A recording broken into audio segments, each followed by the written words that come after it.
As atheists, we sometimes treat the concept of God as if it has a silver bullet, as if there's just one problem with the idea of God that we can point out that will destroy it altogether as a valid concept. Even atheists who are former and deconverted Christians make this mistake, because there is often one concept about God that dealt the final blow to their belief and brought them to disbelief. But this is probably actually an illusion, and they've probably just forgotten the earlier concepts. So, you may be surprised to hear that I hope to give the concept of God the respect it deserves. I learned a long time ago that you'll never cause someone to see your perspective unless you show them that you understand their perspective. And I want to give the concept of God its fullest and most respectful treatment before showing why I stopped believing it. In the mind of any sophisticated believer, the concept of God is a mega-belief. It's a belief that's held together by many small beliefs, many small experiences that accumulate and form a larger belief. If at any one time one of these beliefs is attacked, a believer can still, in their own mind, rely on the strength of the other beliefs. It's only when a sufficient number of these beliefs that form the mega-belief are countered that a Christian will really start to question their faith. This is called graceful degradation. It's a concept in network theory, where multiple nodes in a network can be knocked down, but the network as a whole can still stand up. For the purpose of continuing my story, I'll label these nodes. This is a simplified model of the concept of God, but I think that it covers a sufficient number of different subjects to make my deconversion convincing.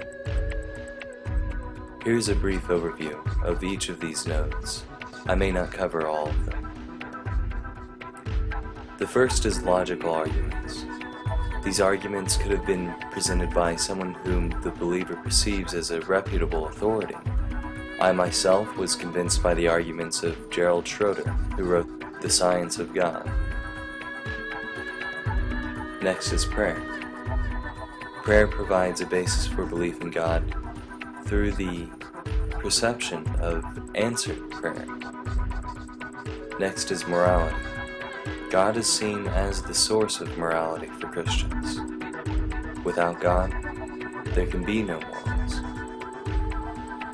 Next, there is the beauty of creation, whether the universe or life itself. The complexity of our material reality is a testament to God in the eyes of Christians. Next is the Bible. The Bible is seen as the divine word of God, inspired by God. It's seen to have inherent wisdom. Next is the testimony of other Christians. Other Christians bolster our belief, both by providing an example and by providing numbers.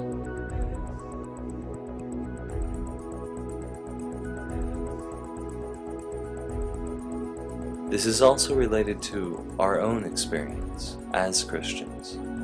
We don't see how anyone could believe the way that we believe, with the passion and devotion and commitment that we believe, and become a non-Christian.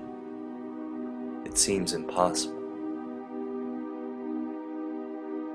Finally, and most importantly for me, was my personal relationship with God and my personal experiences of God.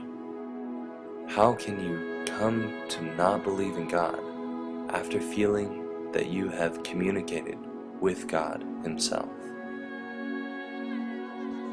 Atheists on YouTube have covered almost all of these points individually. I'm going to show you now how all of them come together to affect the single coherent concept of God in a single person's life.